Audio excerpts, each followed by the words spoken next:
మనుషులందరినీ చూడండి, వారిలో ఒక స్వభావం ఉన్నది. అది ఏం స్వభావం అంటే ప్రాచీన స్వభావం. చెప్పండి, ఏ స్వభావం అది? ప్రాచీన స్వభావం. ప్రాచీన స్వభావము పాపభరితమైనది. ప్రాచీన స్వభావం ప్రతి మనిషికి ఉంది. ఆదాము నుంచి పుట్టుకొస్తున్నటువంటి మానవ జాతి అంతటిలో ఒక స్వభావం ఉన్నది. పుట్టుక రీత్యా వంశపారంపర్యంగా వచ్చే ఒక స్వభావం ఏంటంటే ప్రాచీన స్వభావం. ఈ స్వభావం ఎలా ఉంటుందంటే అవిధేయత చూపించే స్వభావం అన్నమాట, తిరుగుబాటు చేసే స్వభావం అన్నమాట, లోబడని స్వభావం. ప్రాచీన స్వభావం ఎటువంటిదో తెలుసా? అవిధేయతతో కూడినటువంటి స్వభావము, లోబడని స్వభావం, తిరుగుబాటు చేసే స్వభావం ఈ ప్రాచీన స్వభావం. అందుకే మనుషులందరినీ ఒకసారి మీరు గమనించండి, పిల్లలు తల్లిదండ్రుల మాట వినరు, ఆ తల్లిదండ్రులు వాళ్ళ తల్లిదండ్రుల మాట వినరు. మనుషులు ఎవరైనా మీరు చూడండి, స్కూల్లో టీచర్ల మాట వినరు, ఇంటి దగ్గర తల్లిదండ్రుల మాట వినరు, సమాజంలో పెద్దల మాట వినరు, రోడ్డు మీద ట్రాఫిక్ రూల్స్ ఒకటి ఉంటే దాన్ని మనం పాటించుకుంటాం, మనం ఇంకో రోడ్డు వెళ్తాం. మంచి చెప్తే గిట్టదు, చెడు చేయాలనిపిస్తుంది, చెడే కావాలనుకో మరి చేస్తారు. ఇటు పెద్దలకు లోపడక, తల్లిదండ్రులకు లోపడక, అటు సమాజానికి లోపడక, అటు న్యాయ వ్యవస్థలకు చట్టాలకు లోపడక, ఇటు దేవునికి లోపడక, అన్నిటి మీద తిరుగుబాటే, అన్నిటి విషయంలో అవిధేయత చూపించటమే, లోపడకపోవటమే. ఇది పాప స్వభావం అన్నమాట, ప్రాచీన స్వభావం ప్రతి వ్యక్తిలో ఉంటుంది. ఇది చూడండి, ఈ అన్నిటిలో దేనికి మనిషి విధేయత చూపించడు. సహజంగా దేవుడికి కూడా విధేయత చూపించదు. మానవుల స్వభావం చూస్తే అలా ఉంది, దేనికి విధేయత చూపించలేదు. ఈ విధేయత చూపించని, లోబడని, తిరుగుబాటు చేసే ఈ వైఖరి ఏదైతే ఉందో, ఈ తిరుగుబాటు వైఖరి ఏదైతే ఉందో, దాన్ని మెడపట్టి క్రీస్తు పాదాల చెంతకు దాన్ని లోపరిచి దేవుని సన్నిధికి దాన్ని తోడుకొని వచ్చి దేవుని సన్నిధిలో ఆనందింపజేసేటట్టు దేవుని మాటల చేత ఆ స్వభావాన్ని చంపేసే కార్యక్రమం చేయటమే క్రైస్తవ జీవితం. ఏదైతే తిరుగుబాటు ధోరణి ఉందో ఆ వైఖరి, ఆ తిరుగుబాటు వైఖరిని చెరపట్టి క్రీస్తు పాదాల దగ్గర తీసుకురావాలి. యేసయ్య పాదాల దగ్గరికి, యేసయ్య సన్నిధిలో కూర్చోబెట్టి ఆ స్వభావాన్ని చంపేసి ప్రాచీన స్వభావాన్ని, నూతన స్వభావాన్ని ధరించుకోవటానికే మనం దేవుని మందిరానికి, యేసయ్య పాదాల చెంతకు ప్రతి ఆదివారం వస్తున్నాం. దాన్ని కనుక లోపరుచుకోకపోతే, ఆ ప్రాచీన స్వభావాన్ని కనుక చంపుకోకపోతే నీవు పవిత్రంగా, పరిశుద్ధంగా బ్రతకలేవు. దేవునికి విధేయుడుగా, విధేయురాలుగా నీవు జీవించలేవు. క్రీస్తు బాటలో నీవు నడవలేవు. దేవుని ఆజ్ఞానుసారంగా నువ్వు బ్రతకలేవు. తద్వారా నువ్వు నిత్య రాజ్యాన్ని కోల్పోతావు, పరలోక రాజ్యాన్ని కోల్పోతావు. వెళ్ళకూడనటువంటి భయంకరమైన నిత్యాగ్ని గుండానికి నువ్వు వెళ్ళిపోతావు. నువ్వు పరలోక రాజ్యానికి వెళ్ళాలంటే, యేసయ్యతో అంటు కట్టబడాలంటే, యేసయ్య మార్గంలో నడవాలంటే నీ ప్రాచీన స్వభావాన్ని నువ్వు చంపేయాలి. దాన్ని చేపట్టి గట్టిగా బిగించి పట్టుకోవాలి. అది నీ చేతుల్లోనే ఉంది సుమా. ఆ మొండి వైఖరి ఏదైతే ఉందో ఆ మొండి వైఖరిని అణిచివేయాలి. అది దేవుని వాక్యంతోనే అవుతుంది, దేవుని సన్నిధిలో మనం చేసే సహవాసంతోనే అవుతుంది, దేవుని సన్నిధిలో నీవు చేసే ఆరాధన మీద ఆధారపడి ఉంది. నీ ప్రాచీన స్వభావం అణిచివేయబడిందా, అలాగే బ్రతుకుతుందా? అది విజృంభిస్తూ ఉంది. రోజు రోజుకి మనుషులు ఆ స్వభావం విజృంభిస్తూ ఉంది. అందుకే పాపం పెట్టిపోతుంది, విచ్చలవిడైపోతుంది, విస్తరించిపోతుంది. మనుషుల మధ్యలో పాపం ఎప్పుడైతే విస్తరించిపోతుందో ఇంక ప్రేమ అనేది, మానవత్వం అనేది తగ్గిపోతా ఉంటుంది, చల్లారిపోతా ఉంటుంది.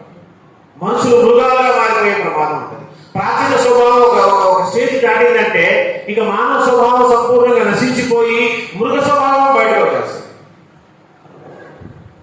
నిన్ను మార్చగలిగేది, ఆ ప్రాచీన స్వభావాన్ని చంపగలిగే ఏకైక శక్తి దేవుని వాక్యానికి ఉన్నది. అందుకే వాక్యం మన జీవితాలకు ఎంతగానో ఉపయోగం ప్రాముఖ్యమైనది. దేవుడు నరులను సృష్టించిన తర్వాత వారందరూ దేవుని స్తుతించాలి, ఆరాధించాలి అనే ఒక కార్యాన్ని పెట్టాడు. దేవుని స్తుతించడం ద్వారా, దేవుని ఆరాధించడం ద్వారా, దేవుని మందిరానికి రావడం ద్వారా మనలో ఉన్నటువంటి ప్రాచీన స్వభావం సంపూర్ణంగా నశించబడుతుంది.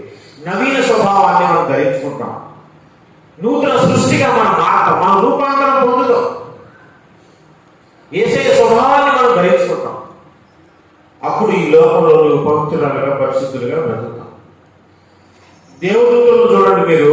దేవదూతలు 12 ఎల్లప్పుడూ దేవుని స్తుతిస్తూ ఆరాధిస్తూ ఉంటారు. చూడండి ఒకసారి ప్రకటన గ్రంథం 4వ అధ్యాయము. ప్రకటన గ్రంథం 4వ అధ్యాయము 8-9 వచనాలు చూడండి. ప్రకటన గ్రంథం 4వ అధ్యాయం 8 నుంచి. ఈ 4 జీవుల్లో ప్రతి జీవికి 6 రెక్కలు ఉండేను. అవి చుట్టూ రెక్కల లోపల కనులతో నిండి ఉన్నది. అవి భూత వర్తమాన భవిష్యత్ కాలంలో ఉండు సర్వాధికారి అయిన దేవుడునకు ప్రభు పరిశుద్ధుడు పరిశుద్ధుడు పరిశుద్ధుడని మానక రాత్రింపగలు చెప్పుచుండేది. సింహాసనం మీద ఉన్న సర్వాధికారి అయిన తండ్రి అయిన దేవునికి ఈ జీవులు చుట్టూ ఉన్నటువంటి 4 జీవులన్నీ, ఈ శరాసులు కెరూబులన్నీ కలిసి ఏం చేస్తున్నాయి తెలుసా? పరిశుద్ధుడు పరిశుద్ధుడు పరిశుద్ధుడు మానలేదు. మానక రాత్రింపగలు. రాత్రింపగళ్ళు దేవదూతలు. దేవదూతల్లో పాపం ఉన్నదా? లేదు. పాపం లేకపోయినా సరే అవి ఎల్లప్పుడూ మానకుండా రాత్రింపగళ్ళు యుగయుగాల నుంచి దేవుని తండ్రి అయిన దేవుని సింహాసనం చుట్టూ స్తుతిస్తూ ఆరాధిస్తూనే ఉన్నాయి. 10వ వచనం. ఆ 24 పెద్దలు సింహాసనం ఆశీర్వదించు అని ఇంత సాగిలపడి యుగ యుగములు జీవించుతున్న వారికి నమస్కారము చేయొచ్చు. ప్రభువా మా దేవా, నీవు సమస్తము సృష్టించితివి, నీ చిత్తమును బట్టి అవి ఉండేను, దానిని బట్టి సృష్టింపబడు కనుక నీవే మహిమ ఘనత ప్రభావములు పొందనర్హుడు అని చెప్పుచు తమ కిరీటంలో సింహాసనం పరలోకంలో సింహాసనం మీద కూర్చున్న తండ్రి అయిన దేవునికి చుట్టూ ఉన్నటువంటి 24 పెద్దలు, అక్కడ ఉన్నటువంటి దేవదూతలు, అక్కడ ఉన్నటువంటి కెరూబులు, అక్కడ ఉన్నటువంటి సరాఫులు, వీళ్ళందరూ దేవుని స్తుతిస్తూ ఉన్నారు, ఆరాధిస్తూ ఉన్నారు, కొనియాడుతూ ఉన్నారు. మరి తండ్రి అయిన దేవునికైనా యేసు ప్రభు వారిని కూడా స్తుతిస్తున్నారా వీళ్ళందరూ అని అంటే 5వ అధ్యాయంలో చూడండి. ప్రకటన గ్రంథం 5వ అధ్యాయం 11 నుంచి చదివితే, మరియు నేను చూడగా సింహాసనమును జీవులను పెద్దలను ఆవరించిన అనేక దూతల స్వరం వినబడెను. వారి లెక్క కోట్ల కొలదిగా ఉండేను. వారు వధింపబడిన గొర్రె పిల్ల శక్తియు ఐశ్వర్యమును జ్ఞానమును బలమును ఘనతయు మహిమయు స్తోత్రమును పొంద అర్హుడని గొప్ప స్వరంతో గొర్రె పిల్లలు కూడా స్థిస్తున్నారు. అక్కడ తండ్రి అయిన దేవునికి సింహాసనం కూర్చున్న దేవునికే కాదు, ఆ సింహాసనం ఎదుట వధింపబడిన గొర్రె పిల్ల అయిన యేసుక్రీస్తు వారిని కూడా వాళ్ళందరూ స్తుతిస్తున్నట్టుగా మనం చూస్తున్నాం. 13వ వచనంలో చూడండి. అంతటా పరలోకమందులు భూలోకమందులు భూమి క్రింద సముద్రంలో ఉన్న ప్రతి సృష్టము అనగా వాటిలో ఉన్న సర్వమును సింహాసనశీలైన వానికి గొర్రె పిల్లకును స్తోత్రమును ఘనతయు మహిమయు ప్రభావమును యుగ యుగములు కలుగునుగా చెప్పబడింది. చూసారా?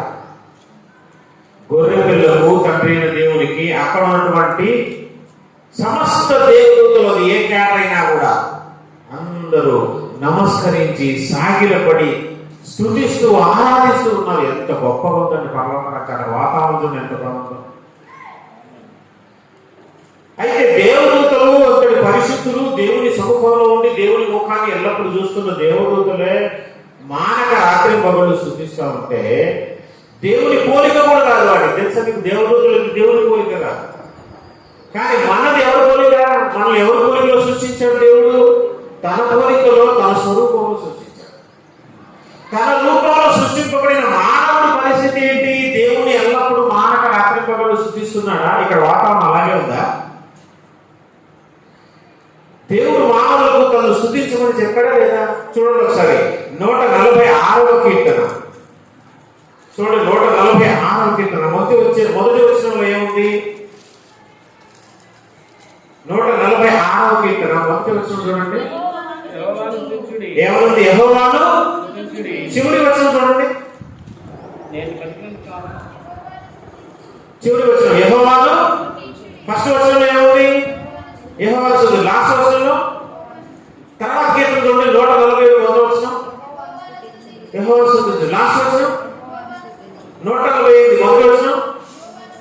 లాస్ట్ వర్షం 149 మొదటి వచనం. లాస్ట్ వచనం 150 మొదటి వచనం. లాస్ట్ వచనం చూడండి ఎంత చక్కగా ఉంది బైబిల్. ఈ 5 అధ్యాయాలు వరుసగా మొదటి వచనం అదే, లాస్ట్ వచనం అదే. ఏమని? యెహోవాను. మరి మానవులందరూ అదే పనిలో ఉన్నారంటారా? ఇంకొక కీర్తన కూడా చూడండి, ఇంకొక కీర్తన కూడా చూడండి. 105వ కీర్తన మొదటి నుంచి 4 వచనాలు చూడండి. 105వ కీర్తన. యెహోవాకు కృతజ్ఞతాస్తుతులు చెల్లించుడి, ఆయన నామమును ప్రకటన చేయండి, జనముల ఆయన కార్యాలు తెలియజేయండి. చూడండి, మీ బాధ్యత ఇది. దేవుడు మీకు చెప్పినటువంటి ఆజ్ఞలు. మొదటి యెహోవా స్తుతించాలట, ఆయన నామాన్ని ప్రకటన చేయాలట. అంటే ఏంటి? సువార్త ప్రకటనే కదా. ఆయన నామాన్ని ప్రకటన చేయాలి, జనాల్లోకి వెళ్ళి ఏం చేయాలి? ఆయన కార్యాలను, ఆయన నీ పట్ల చేసిన కార్యం, నీ కుటుంబం పట్ల చేసిన కార్యం, మానవ జాతి పట్ల చేసిన కార్యం, తల్లి గర్భంలో నీ ఉండగా నిన్ను కాపాడేటువంటి విధానం, ఆయన చేసిన అద్భుతాలు, ఆయన చేసిన సూచక్రియలు, ఆశ్చర్య కార్యములు, ఇవన్నీ జనాల్లోకి వెళ్ళి నువ్వు ప్రకటించాలని దేవుడు కోరుకుంటున్నాడు. ఆయన గురించి పాడాలి కూడా. చెప్పడం కాదు, ప్రకటించడం, వాక్యం చెప్పడం కాదు. ఆయన గురించి పాడుడి, ఆయన్ను కీర్తించుడి, ఆయన ఆశీర్వాదం అంటే నీ గురించి. మీరు ఇంట్లో చేసే సంభాషణ దేని గురించి ఉండాలో తెలుసా? ఆయన చేసిన అద్భుత కార్యాల గురించి మీ ఇంట్లో మీ పిల్లలతో, మీ భర్తలతో సంభాషించండి, మీ బంధువులతో సంభాషించండి. పనికిరాని విషయాలు వాట్సాప్లో చాటింగ్ చేయడం కాదు, దేవుని మాటలను గురించినటువంటి సంభాషణ చేయండి అంటున్నాడు దేవుడు. 3వ వచనం. ఆయన పరిశుద్ధ నామమును బట్టి అతిశయించుడి, యెహోవాను వెదుకువారు హృదయమందు సంతోషించుదురు గాక. యెహోవాను వెదకుడి, ఆయన బలమును వెదకుడి, ఆయన సన్నిధిని నిత్యము, ఆయన సన్నిధిని నిత్యము వెదకాలి. ఎందుకంటే ఆయన సన్నిధిలో ఇవన్నీ ఉంటాయి. ఆయన సన్నిధిలో ఉండే సంతోషం ఈ లోకంలో ఎక్కడికి వెళ్ళినా ఉండదు. ఆయన సన్నిధిలో కూర్చున్నప్పుడు దేవుడు మనతో స్పష్టంగా నేరుగా దైవజనుల ద్వారా మాట్లాడతాడు. ఆయన సన్నిధిలో సంతోషిస్తూ, ఆయన సన్నిధిలో గడుపుతూ, ఆయన ఆరాధించి స్తుతిస్తూ ఉండాలి. ఇదే క్రైస్తవులకు ఉన్నటువంటి బాధ్యత. ఆయన సన్నిధిలో ఆయన స్తుతిస్తూ, ఆరాధిస్తూ బయటికి వెళ్ళి లోకానికి ఆయన నామాన్ని ప్రచురించాలి, ఆయన అద్భుత కార్యాలను ప్రకటన చేయాలి, ఆయన కీర్తించాలి, ఆయన కోసం పాట పాడాలి, ఆయన కోసం సువార్త చేయాలి. దేవుని పని చేయడానికి మనం ఎక్కడ ఉన్నది? మనం పొందిన విమోచనను, మనం పొందిన రక్షణ భాగ్యాన్ని అనేకులకు తెలియపరచడమే మన పని. బయటికి వెళ్తే దేవుణ్ణి అది అద్భుత కార్యాలను ప్రచురించడం, దేవుని సన్నిధిలో ఉన్నప్పుడు ఆయన స్తుతించడం, ఆయన ఆరాధించడం. ఇవే క్రైస్తవులు చేయవలసిన పని. ఇవేనండి రేపొద్దున నిన్ను పరలోక రాజ్యాన్ని నడిపించేది. ఈ క్రియలేనండి నీ వెంట వచ్చేది. నీ ఆస్తి నీ వెంట రాదు, నీవు బయట చేసే నీ ఉద్యోగం, నీ కార్యాలని ఏది వెంట రావు. కానీ దేవుని సన్నిధిలో నీ స్తుతి, నీ ఆరాధన, నీవు కాచే కన్నీటి బొట్టు, ప్రతి దానికి లెక్క ఉంది. దేవుడు అన్ని గుర్తు పెట్టుకుంటాడు. తన కవిలలో, తన జీవ గ్రంథంలో అవన్నీ రాసుకుంటాడు. నీ కోసం ఒక బుక్ మెయింటైన్ చేస్తున్నాడు అక్కడ, ప్రతి మనిషి పేరు మీద. నీవు దేవుని కోసం చేసే ప్రతి పనిని ఆయన రికార్డ్ చేసుకుంటున్నాడు. నువ్వు ఎన్నిసార్లు వారానికి దేవుని సన్నిధికి వస్తున్నావు, ఎన్నిసార్లు ఆరాధన చేస్తున్నావు, దేవుని కోసం నువ్వు ఏం కష్టపడుతున్నావు, దేవుని సువార్తలో ఎంతగా పాలు భాగవస్తున్న వాళ్ళగా ఉన్నావు, ఇవన్నీ దేవుడు అక్కడ రాసుకుంటాడు. ఎంత ఇంట్రెస్ట్ తెలుసా దేవునికి మన మీద. అయితే దేవుని సన్నిధిలో నీవు దేవుని ఆరాధించాలి, దేవుని స్తుతించాలంటే ఎలాంటి మనసుతో స్తుతించాలి మనం చూడండి ఒకసారి. మత్తయి సువార్త 22వ అధ్యాయము 37వ వచనం చూడండి. మత్తయి సువార్త 22:37. అందుకు ఆయన నీ పూర్ణ హృదయంతోను, నీ పూర్ణ ఆత్మతోను, నీ పూర్ణ మనసుతోను నీ దేవుడైన ప్రభువును ప్రేమించు. అంటే ఆరాధించడం. ప్రేమించడం అంటే ఆరాధించడం. దేవుని మనం ఎలాంటి మనసుతో ఆరాధించాలి తెలుసా? పూర్ణ మనస్సుతో, పూర్ణ హృదయంతో, పూర్ణ ఆత్మతో, పూర్ణ మనస్సుతో, పూర్ణ హృదయంతో. పూర్ణం అంటే ఏంటి తెలుసా? కంప్లీట్గా. పూర్ణ మనస్సు అంటే నీ మనసులో ఇంకేది ఉండకూడదు ఆ సమయంలో అని అర్థం. నీ మనసులో 4 గదులు ఉంటే ప్రతి గదిలో కూడా దేవుడే ఉన్నాడు. నీ హృదయానికి 4 గదులు ఉంటే ఆ 4 గదుల్లో ఉన్న ఆలోచనలన్నీ కూడా దేవుని గురించే. 2 గదులు లోకానికి ఇచ్చి 2 గదులు దేవునికి ఇచ్చి నువ్వు ఆరాధన చేస్తే ఆ 2 గదుల్లో ఉన్న ఆలోచనలన్నీ నీ మైండ్లో తిరుగుతూ ఉంటాయి. నువ్వు ఆరాధన చేస్తున్నావు. నీ మైండ్ ఒక రౌండ్ బయటికి వెళ్ళి వస్తుంది. నీ మనసు ఒక రౌండ్ బయటికి వెళ్ళి వస్తుంది. ఇంట్లో వంట సంగతి ఏంటి, లేకపోతే ఏదైనా పని పెండింగ్లో ఉంటే ఆ పని సంగతి ఏంటి, ఎప్పుడు అయిపోతే ఆ పనిని ఎప్పుడు ముగిద్దామని, లేకపోతే ఇక్కడ బంధువుల ఇంటికి వెళ్ళాల్సి ఉంటే ఎప్పుడు అయిపోతే వెంటనే బంధువుల ఇంటికి వెళ్ళాలని, లేకపోతే పాప సంబంధమైన ఏమైనా ఆలోచన ఉంటే అవి. నీ మనసులో 2 గదులు లోకానికి ఇచ్చి 2 గదులు దేవునికి ఇస్తే అది పూర్ణ మనసు కాదు, పూర్ణ హృదయంతో కాదు అది ఆరాధించేది. సగం హృదయంతో. సగం హృదయం లోకానికి ఇచ్చి సగం హృదయం పాపానికి అప్పగించి సగం హృదయం దేవునికి అప్పగిస్తే నీవు పూర్ణ మనసుతో పూర్ణ హృదయంతో దేవుని ఎప్పటికీ నువ్వు ఆరాధించలేవు. నీ హృదయంలో ఉన్న ఆలోచన చెత్త అంతా ఊడ్చిపారేసి నీ హృదయం నిండా యేసయ్య గురించిన ఆలోచనతో నింపేసుకో, వాక్యంతో నింపేసుకో. నీ మనసందరినీ యేసయ్య వాక్యంతో నింపేసుకుంటే పూర్ణ హృదయంతో పూర్ణ మనసుతో నీవు దేవుని ఆరాధిస్తావు. అట్లాంటి హృదయాన్ని దేవుడు కోరుకుంటాడు. నీ హృదయం అంతా నాకు ఇవ్వమంటున్నాడు ఆయన. సగం హృదయం పాపానికి ఇచ్చి సగం హృదయం నాకు ఇవ్వట్లేదు. 10% లోకానికి ఇచ్చి 90% నాకు ఇవ్వట్లేదు ఆయన. నీ పూర్ణ హృదయం నాకు కావాలి.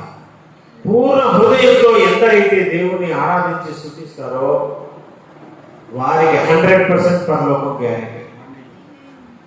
కాబట్టి మన మనసులో ఉన్నటువంటి ఆ చెడు మొత్తాన్ని, మన హృదయంలో ఉన్నటువంటి ఆ చెడు మొత్తాన్ని కడిగి పారేయాలి. ఎప్పటికప్పుడు మన పశ్చాత్తాపడి దేవుని సన్నిధిలో అడగాలి. అటువంటి ఆరాధన, అటువంటి పాటని దేవుడు అక్కడ కోరుకుంటున్నాడు మన దగ్గర నుంచి. మరి పూర్ణ హృదయంతో మనం ఇవ్వాలి అంటే ఐహిక సంబంధమైన విచారాలు ఏమి ఉండకూడదు. అంటే లోక సంబంధమైన విచారాలు ఏమి మనసులో పెట్టుకోకూడదు. హృదయం అంతా, మనసంతా దేవునికి ఇవ్వాలి. పాట పాడుతున్నాం, మనసంతా నీ కోసమే యేసయ్యా, మది నిండా నీ రూపమే అంట. నిజమేనది? అబద్ధం? ఒక నిజం కాబట్టి మాత్రం అబద్ధాన్ని డైరెక్ట్ చెప్తే దేవుడు బాధపడతాడేమో అని ఫీల్ అవుతాడేమో అని పాట రూపంలో అబద్ధం చెప్తున్నాం అనమాట. మనసంతా నీ కోసమే. కాబట్టి మన మనస్సు, మన హృదయం సంపూర్ణంగా దేవునికి మనం సమర్పించాలి. పూర్ణ హృదయంతో స్తుతించాలి. ఎందుకంటే దేవుడు అక్కడ దేవుడు స్తుతించేది పూర్ణ హృదయంతో, పూర్ణ ఆత్మతో, పూర్ణ మనస్సు స్తుతిస్తున్నారు. దేవుని రక్తంలో కడగబడి రక్షణ పొందుకుని బాప్తిసం తీసుకున్న నీకు, నాకు కూడా, మనకు కూడా దేవుడు ఏమని ఆశిస్తున్నాడంటే మన దగ్గర నుంచి నీవు పూర్ణ ఆత్మతో, పూర్ణ మనసుతో, పూర్ణ హృదయంతో దేవుణ్ణి ఆరాధించాలి, సేవించాలి, స్తుతించాలని ఆయన ఆశపడుతున్నాడు. అంత మాత్రమే కాదు. చూడండి, అపోస్తలుల కార్యాల గ్రంథం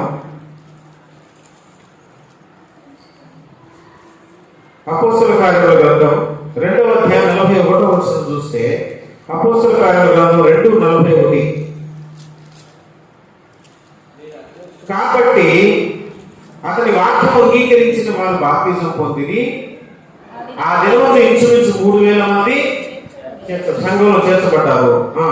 వీరు అపోస్తలుల బోధ ఎందును, సహవాసమందును, రొట్టె విరుచుట ఎందును, ప్రార్థన చేయడం ఎందును ఎడతెగక ఉండేది. అంటే ఆనాడు బాప్తిసం తీసుకున్న వాళ్ళు, రక్షణ పొందుకున్న వాళ్ళు సంఘంలో చేర్చబడిన తర్వాత వాళ్ళంట దేంట్లో ఎడతెగకున్నారు? అపోస్తలుల బోధ, సహవాసం, రొట్టె విరుచడం, ప్రార్థన చేయడం. బోధలో, సహవాసంలో, రొట్టె విరుచడంలో, ప్రార్థించడం.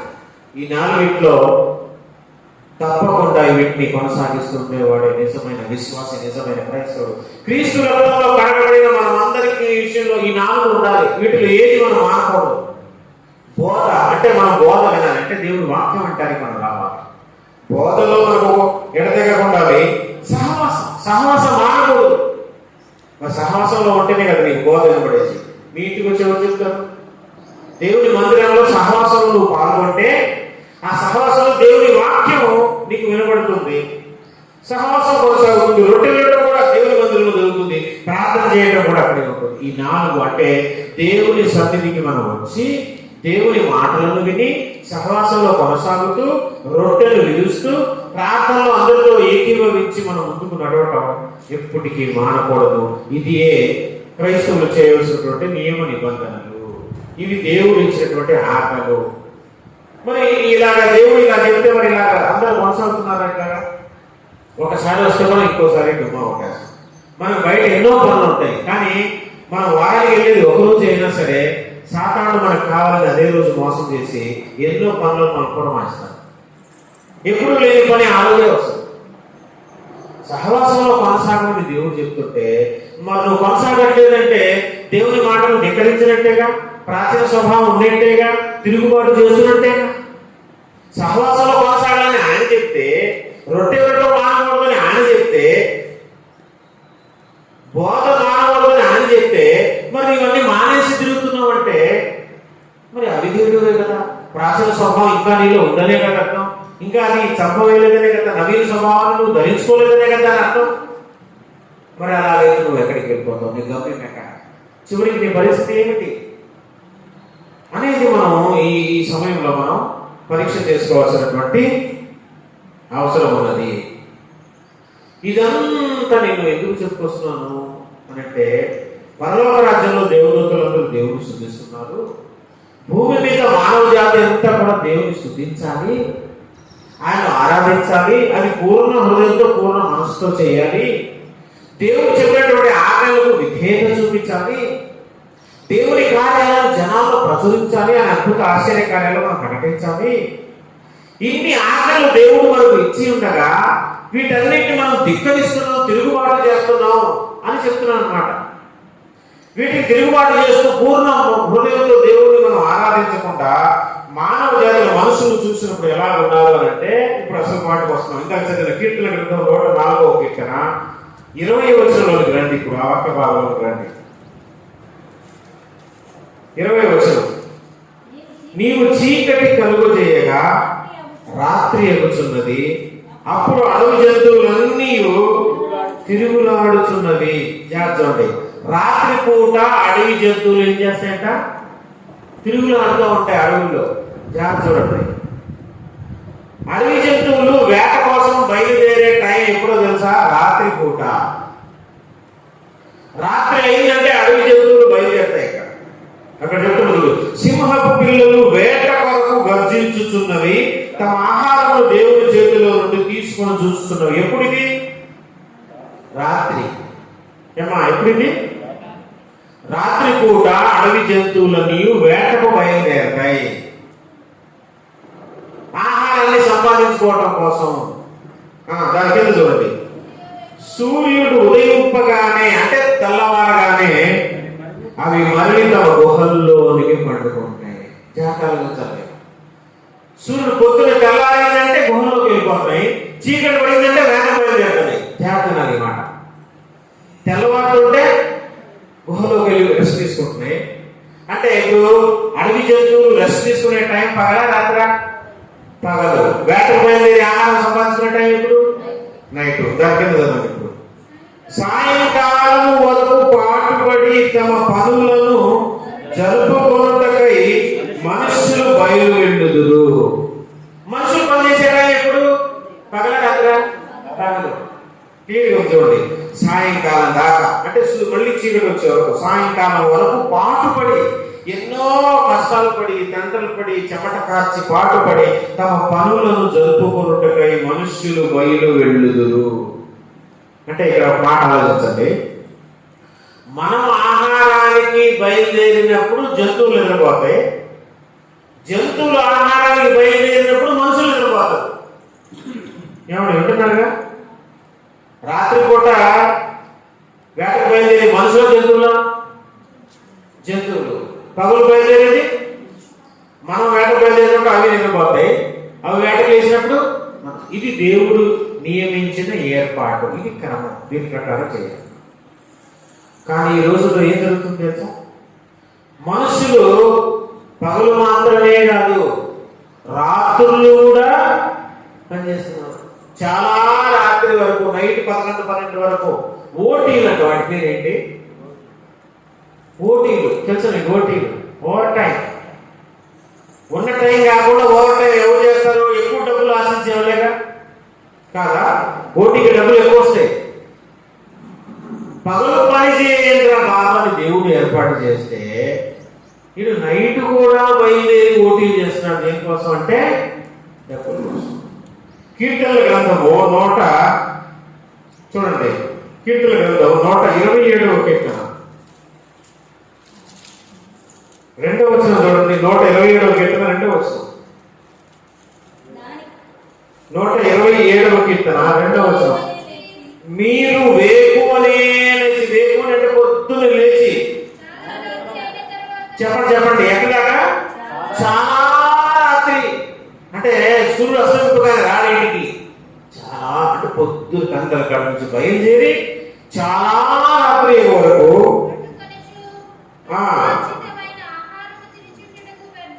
వ్యర్థమే. చాలా రాత్రి వరకు పండుకుంటూ, చాలా రాత్రి తరువాత ఎప్పుడు పడుకుంటాడో టైంకి పడుకోవట్లా, చాలా రాత్రి అయిన తర్వాత పడుకోవచ్చు, కష్టార్జితమైన ఆహారం తిరుగుతుంట వ్యర్థమే. ఎవరు చెప్పారు నీకు ఓటీలు చేయమని?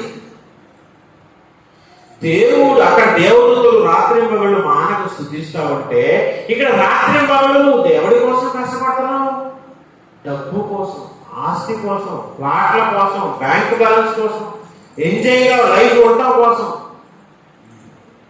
రాత్రి పగలు దేవదూతలేమో దేవుని స్తుతిస్తూ ఉంటే, ప్రియ సహోదరి సహోదరుడా, నీ రాత్రి పగలు ఏం చేస్తావు తెలుసా? ఉదయాన్నే లేచి సాయంకాలం చాలా రాత్రి వరకు ఎవరి కోసం బాబు నువ్వు కష్టపడుతున్నావు? ఏమైనా దేవుడి కోసం ఏమైనా సువార్త ప్రకటిస్తున్నావు అంటే లేదు. నీ కడుపు నింపుకోవడం కోసం, నీ బిడ్డల కడుపు నింపడం కోసం, నీవు ఎంజాయ్ చేయడం కోసం, మంచి ప్లాట్ డబ్బులు సంపాదించడం కోసం, ధనవంతులు కావాలనే ఆశ. దీని వెనుక ఉన్న ఉద్దేశం, మనసులో ఉన్నటువంటి, హృదయంలో ఉన్నటువంటి ఆలోచన ఏంటి తెలుసా? డబ్బు సంపాదించాలని. మరి నీ హృదయంలో ఒక గది డబ్బు కోసం కేటాయించేసావు. నీ సహోదరి సహోదరుడు, మరి పూర్ణ హృదయం ఆడుతున్నా నీకు? నువ్వు పూర్ణ మనసు దేవుని ఎక్కడ చూపిస్తావు? నీ హృదయంలో సగం హృదయం డబ్బు కేటాయించావు నీకు తెలియకుండా. ఎందుకని? ఓటీలు చేసి డబ్బు సంపాదిస్తున్నావు. చాలా రాత్రి వరకు పనులు చేస్తూ ఈరోజు మానవుడు ఎవరైనా చూడండి అంతే అన్నాడు, రాత్రి పగలు కష్టపడుతున్నారు. దేనికోసం? డబ్బు కోసం, డబ్బు సంపాదించడం కోసం. డబ్బు గురించి దేవుడు ఏమన్నాడు? మత్తయి సువార్తలో మనకు తెలుసు కదా. మత్తయి సువార్త 6వ అధ్యాయము 19-20 చూడండి. మత్తయి సువార్త 6వ అధ్యాయము 19-20. భూమి మీద మీ కొరకు ధనమును కూర్చుకొనవద్దు, ఇక్కడ చిమ్మెటయు తుప్పులు తినివేయును, దొంగలు కన్న వేసి. భూమి మీద మీకోసం డబ్బు కూర్చోవద్దని దేవుడు చెప్పాడు. కానీ మానవుడు ఏం చేస్తున్నాడు? డబ్బు కూర్చడమే ధ్యేయంగా పెట్టుకొని ఓటీలు చేస్తున్నాడు. మరి ఇది దేవుని ఆజ్ఞకు విధేయత చూపిస్తామా, తిరుగుబాటు చేయటమా? తిరుగుబాటు చేసేది ఏ స్వభావం? ప్రాచీన స్వభావమా, నవీన స్వభావమా? ప్రాచీన స్వభావం. భూమి మీద ధనం కూర్చుకోవద్దు, దానికోసం నువ్వు పోరాటం చేయొద్దు, ఆరాటపడవద్దు అని దేవుడు చెప్తే, నువ్వు దానికోసమే ఉదయం లేచి మొదలుకొని చాలా రాత్రి వరకు పోరాటం చేస్తున్నావంటే నువ్వు విధేయుడు ఎట్లవుతావు? నువ్వు తిరుగుబాటు ధోరణి కదా, దేవుని ఆజ్ఞ అతిక్రమించడం కదా. అసలు ఆదాము నుంచి మొదలుకొని మానవ జాతి అంతా చేస్తుంది తిరుగుబాటే కదా, అవిధేయత చూపించడమే కదా. ఎక్కడుంది విధేయత? దేవుడు ఏమన్నాడు? నువ్వేం చేస్తున్నావు? నీ వెనక రాదురా బాబు డబ్బు అని ఆయన అంటుంటే ఆ డబ్బు కోసం పోరాటం చేస్తాం. సత్క్రియలు అనే ధనం సంపాదించుకోమన్నాడు ఆయన. సత్క్రియలు అనే ధనం. సత్క్రియలు అంటే వాక్య సంబంధమైన క్రియలు, దేవుని కోసం నువ్వు చేసే ప్రతి కష్టం. అరే బాబు డబ్బు అక్కడ సంపాదించుకోమంటాడు ఆయన. కింద చదవండి, అక్కడ ఏమంటాడు? పరలోకమందు మీ కొరకు ధనమును కూర్చుకోండి, అచ్చట చిమ్మటైనను తుప్పైనను దాన్ని తినివేయదు, దొంగలు కన్నం వేసి దొంగలించరు. నీ ధనం ఎక్కడ ఉండదు అక్కడనే, నీ ధనం ఎక్కడ ఉండదు అక్కడనే నీ హృదయం. ఇగో ఈ జేబు, ఇందులో డబ్బు ఉంటుంది, ఇక్కడ ధనం, గుండె కూడా ఇక్కడ ఉండదు తెలుసా? నీ ధనం ఎక్కడ ఉండో నీ హృదయం కూడా గుండె ఇటు సైడ్ ఉండదు. ఎందుకో మరి? జేబు దగ్గరే గుండె ఉంటుంది. నీ ధనం ఎక్కడ ఉంటుందో జేబులో, అక్కడనే నీ హృదయం ఉండదు. నీవు డబ్బు మీద మనసు పెట్టుకుంటే, నీ హృదయంలో డబ్బు గురించి ఆలోచన ఉంటే, మరి పూర్ణ హృదయం ఎట్లా ఉంటుంది? పూర్ణ హృదయంతో దేవుడిని స్తుతించలేవు. ఎందుకంటే ధనం చేరింది అక్కడ. ఆ ధనం కోసం నువ్వు ఓటీలు చేస్తున్నావు. దేవుని టైం దేవుడికి ఇవ్వకుండా, దేవుడు చేయమని పని టైంలో చేయకుండా, నువ్వు దేవుని ఆజ్ఞను అతిక్రమిస్తూ, అవిధేయుడు తిరుగుబాటు చేస్తూ, మొండి వైఖరి చూపిస్తూ, ప్రాచీన స్వభావాన్ని చంపివేయకుండానే బ్రతుకుతున్నాను. పరలోకంలో ఏమో బ్యాంక్ బ్యాలెన్స్ మొత్తం ఖాళీ, సున్నా, రూపాయి కూడా లేదు అకౌంట్లో. భూమి మీద నీకు ఎన్ని అకౌంట్లు, ఎన్ని కోట్లు వేసామో, పరలోకంలో నీ అకౌంట్ ఖాళీగా ఉన్నప్పుడు అక్కడ డబ్బులు సంపాదించుకోవాలి, శాశ్వతం. ఇక్కడ డబ్బులు సంపాదించుకోవద్దు, ఇది అశాశ్వతం అని ఆయన చెప్తుంటే, అక్కడ అకౌంట్లో ఏమైనా డబ్బులు ఉన్నాయా అది చూసుకోవాలి. పొద్దున్న రోజులు ఏమైనా అక్కడ అకౌంట్లో ఏమైనా డబ్బులు ఉన్నాయి. అక్కడ అకౌంట్లో డబ్బులు ఎట్లా వస్తాయి? నువ్వు దేవుని కోసం దేవుని మందిరాన్ని ఒకసారి ఊడ్చినా కూడా అది దేవుడు తన లెక్కలో రాసుకుంటాడు. దానికి రావాల్సిన ప్రతిఫలం అకౌంట్లో అక్కడ డబ్బులు జమ అయిపోతుంది, యాడ్ అయిపోతుంది. దేవుని కోసం ఒక వీధుల్లో ఎక్కడైనా సువార్త ప్రకటించావా? ఒక కరపత్రిక ఇచ్చావా? దేవుని కోసం ఒక పాట పాడావా? దేవుని బిడ్డలకు అన్నం వడ్డించావా? నువ్వు దేవుని కోసం చేసే ప్రతి పని అక్కడ ట్రాన్స్ఫర్ అయిపోతావు, డబ్బు రూపంలో ట్రాన్స్ఫర్ అయిపోతావు. అక్కడ బ్యాంకులో అది జమ అవుతావు. ఆ జమను బట్టే రేపొద్దు నీకు బహుమానం ఉంటుంది. అక్కడ పరలోక రాజ్యంలో అంత ఒట్టి చేతులు ఖాళీగా నిల్చోవాల్సి వస్తుంది. అందరూ బహుమానాలు తీసుకుంటే, దేవుని కోసం కష్టపడి ఊరు సువార్త ప్రకటించి, కరపత్రాలు ప్రకటించి, దేవుని మందిరంలో వచ్చి అందరి కోసం ప్రార్థన చేసి కన్నీరు చేస్తున్న వాళ్ళకి రేపొద్దున బహుమానం గిఫ్ట్ల మీద గిఫ్ట్లు అనిపిస్తుంటే, నువ్వు ఖాళీ చేతులతో అనామకురాలు ఎట్లా చూస్తాను. ఎంత అవమానపడాల్సి వస్తుందో తెలుసా? రేపు క్రీస్తు న్యాయపేట ఎదుట అక్కడ నువ్వు బహుమానం పొందుకోవాలంటే, అక్కడ అకౌంట్లో డబ్బులు జమ చేయమని ఆయన అంటుంటే, నువ్వు పోతే విడిచిపెట్టే నిజాలే డబ్బుల కోసం నువ్వు ఆరాటపడుతున్నావు అంటే, నువ్వు నీలో విధేయత ఎక్కడుంది అని అడుగుతున్నాడు దేవుడు. కాబట్టి డబ్బు సంపాదించాలనే ఆశ, కోరిక ఎప్పుడైతే వస్తుందో హృదయంలో, ఇంకా నువ్వు పూర్ణ హృదయంతో దేవుడిని ఎప్పటికీ నువ్వు ఆరాధించలేవు. మనం దేవుడిని ఇక్కడ టైం దేవుడికి ఇవ్వట్లేదండి. దేవుని స్తుతించడానికి దేవుని మందిరానికి మనం వెళ్ళట్లేదు. దేవుడికి ఇవ్వవలసిన టైం దేవుడికి ఇవ్వట్లేదు. మీరు ఏమనంటే బిజీ అంటామా? ఈరోజు మానవులంతా బిజీ అయిపోయారండి. మానవుడు బాగా బిజీ అయిపోయాడు. దేనితో అంటే ఉద్యోగాలతో బిజీ అయిపోయాడు, మనీతో బిజీ అయిపోయాడు, వ్యాపారంతో బిజీ అయిపోయాడు. ఎంజాయ్మెంట్ పేరు మీద వెళ్ళిపోతున్నాడు. కాస్త సెలవు దొరకగానే దేవుళ్ళు ఆనందిద్దామనేది లేదు. వారంతో ఉద్యోగం చేశాం కదా, సెలవు దొరికితే ఎక్కడికైనా పార్క్కి వెళ్ళటమో, లేకపోతే శిఖరాలకు వెళ్ళటమో, లేకపోతే ఏదైనా మంచి ప్లేస్ సందర్శించడానికి బంధువులు ఇంటికి పోయి ఇట్లా ఎంజాయ్ కోసం అంటున్నాను. మనిషి బాగా బిజీ అయిపోయాడండి. బిజీ అయిపోయాడు మనిషి. ఏమండి, నేను మాట్లాడుతా, మీరు దానియేలు కంటే బిజీయా? దానియేలు దేశానికి ప్రధానమంత్రి తెలుసా మీకు? అంటే మన మోడీ గారు లాగా. ప్రధానమంత్రికి ఎన్ని పనులు ఉంటాయి? ఒక క్షణం కూడా తీసుకుంటుంది. ప్రధానమంత్రి ఎవరైనా కలవాలన్నా కూడా ఆయన ఏ రోజు ఏ టైంకి ఖాళీగా ఉంటుందో చూసుకొని అప్పుడు అపాయింట్మెంట్ ఇవ్వాలి, డేట్ ఇవ్వాలి, అప్పుడు మాత్రమే కలవాలి. ఎందుకంటే ఆ టైంలో ఆయన ఖాళీగా ఉంటుందని అర్థం. ప్రధానమంత్రి దానియేలు. కానీ ఆయన దినానికి 3 సార్లు ప్రార్థన కోసం టైం కేటాయించాడు. ప్రధానమంత్రి ప్రార్థనకు రోజుకు 3 సార్లు టైం కేటాయించాడండి. నేను ప్రార్థన చేయకుండా మానలేదు అన్నాడు ఆయన. ప్రార్థన చేసేవాడు ఎవడైనా ఉంటే వాడిని చంపేస్తాం అని ఆజ్ఞ జారీ అయింది. తెలుసుగా మీకు? ఎవడు ఏ దేవుడిని మొక్కడానికి వీల్లేదని రాజు ఆజ్ఞ జారీ చేశాడు. కానీ నా దేవుడు ప్రార్థించకుండా నేను ఉండలేను. అవసరమైతే ప్రార్థన ఎవరైనా చేస్తే, ఎవరైనా వాళ్ళ దేవుడిని ఆరాధిస్తే వాడిని తీసుకెళ్ళి సింహాల బోన్లో వేసేస్తామని ఆజ్ఞ జారీ అయింది. నేను చచ్చిపోవడానికైనా సిద్ధమే, కానీ ప్రార్థన చేయకుండా నేను మానలేనని ఆజ్ఞకు ధిక్కరించి ఆయన ప్రార్థన చేశాడు. తెలుసా? అందుకే ఆయన బోన్కి వెళ్ళాడు. ఏమండి, ఆ ప్రార్థన ఆటంకం చేత మీరు జైలుకి ఉన్నారా? దావీదు జైలు కాదు, సింహాల బోన్లో వెళ్ళాడు. దేనికోసం తెలుసా? ప్రార్థన చేయకుండా ఉండలేని. ప్రార్థన కోసం. ఎవరైనా హత్య చేస్తే జైలు పోతారు, సింహాల బోన్ పోతారా? జైలు కూడా సేఫ్గానే ఉంటాడు, అది రూమే. సింహాల బోన్ అంటే ఏంటి పరిస్థితి? చాలా చచ్చిపోవటమే. నేను చావటానికైనా సిద్ధం, కానీ ఒక్క పూట కూడా ప్రార్థన చేయకుండా నేను ఉండలేననేది దానియేలు తీర్మానం అయితే, దానియేలంత విజయం ఉన్నోడు ఎవరు ఉన్నాడా చెప్పండి నాకు. అయినా సరే మనం టైం కేటాయించట్లేదంటే దేవుడి టైం ఆరాధన కోసం కావచ్చు, ఆయన సూచించడం కోసం కావచ్చు, ఆయన ప్రార్థన చేయడానికి కానీ మనం టైం కేటాయించట్లేదంటే మనలో ఎంత నిర్లక్ష్యం, ఎంత మొండి వైఖరి, ఎంత తిరుగుబాటు స్వభావం. ఇది ప్రాచీన స్వభావం కాదా? షడ్రకు, మేషకు, అబేద్నెగోలు అగ్నిగుండంలో వేయబడ్డారు. దేనికోసం తెలుసా మీకు? దేనికోసం తెలుసా అంటే ఒక విగ్రహాన్ని మొక్కమంటే మొక్కనందుకు. వాడు హత్య చేసి కాదు, ఒక విగ్రహాన్ని మొక్కంటే మేము విగ్రహారాధన చెయ్యం, నువ్వు చేయకపోతే ఆ అగ్నిగుండంలో పడేస్తాం. పడేసేది మేము తెచ్చుకోవడానికి తెచ్చిపోతాం, కానీ విగ్రహారాధన చెయ్యమన్నా. విగ్రహాన్ని మొక్కనందుకు అగ్నిగుండంలో వెళ్ళిపోయారు వాడు. మన పరిస్థితి విగ్రహాన్ని మొక్కనందుకు కూడా అగ్నిగుండంలోకి వెళ్ళిపోయారు. మన పరిస్థితి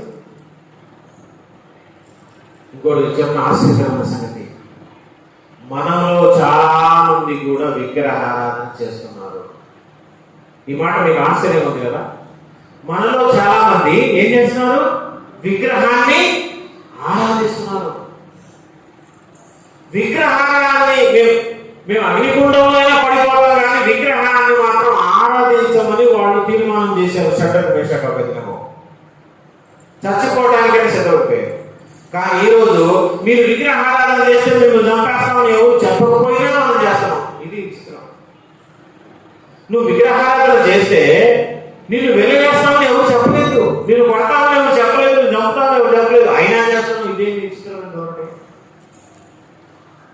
పోనీ ఒకరు బెదిరించారంటే నువ్వు ఈ విగ్రహాన్ని మొక్కపోతే మేము నరికేస్తున్నారు కాబట్టి తప్పలేదని అనవచ్చు, అంటే అన్నారా? కానీ విగ్రహాన్ని ఆరాధన చేస్తున్నాం. ఏంటి విగ్రహం అంటే చూడండి ఒకసారి కొలస్సీ పత్రిక చివరిగా ఈ మాట చూద్దాం. కొలస్సీ పత్రిక 3వ అధ్యాయము 5వ వచనం చూడండి. కొలస్సీ పత్రిక 3వ అధ్యాయము 5వ వచనం.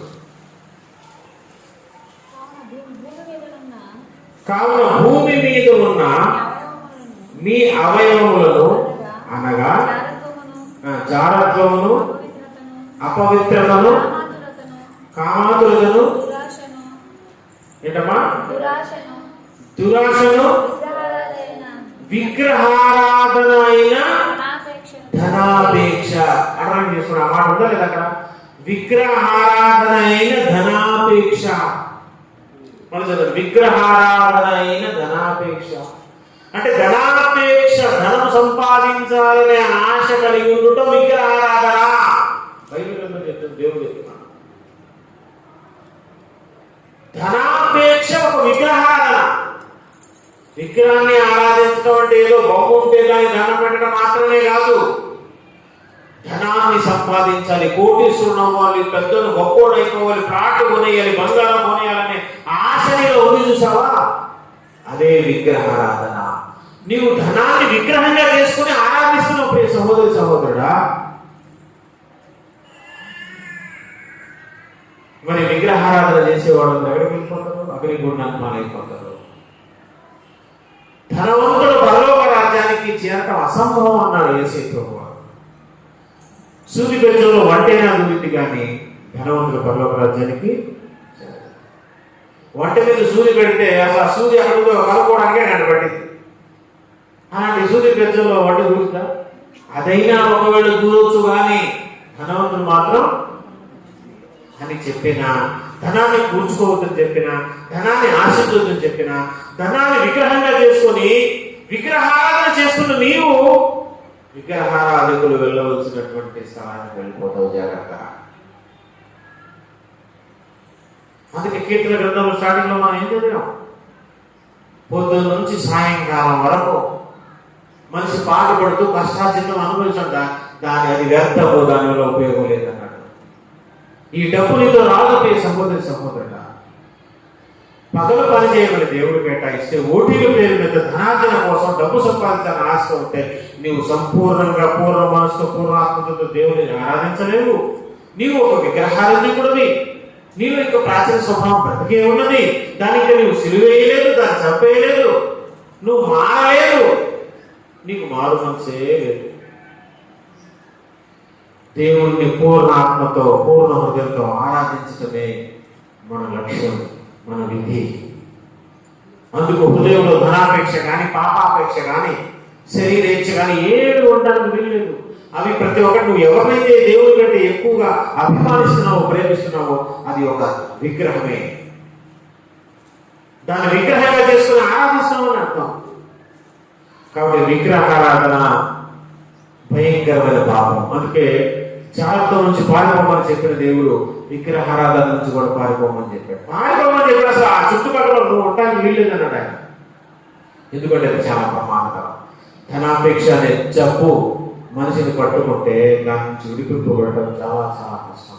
అది నిన్ను పట్టి బంధించేస్తుంది, దానికి దాసునిగా చేసుకుంటుంది, దాసిగా నువ్వు మార్చేస్తుంది. అందుకోసం దేవుని మీద మనసు పెట్టండి. మన వెంట వచ్చేదాని గురించి ఆలోచించండి. మనం విడిచిపెట్టి వెళ్ళిపోయేదాని మీద మన మనసు కానీ మన హృదయం కానీ ఎప్పటికీ ఉండకూడదు. దేవుడు ఈ మాటలు మన వెనుకల్లో దీవించి ఆశీర్వదించగా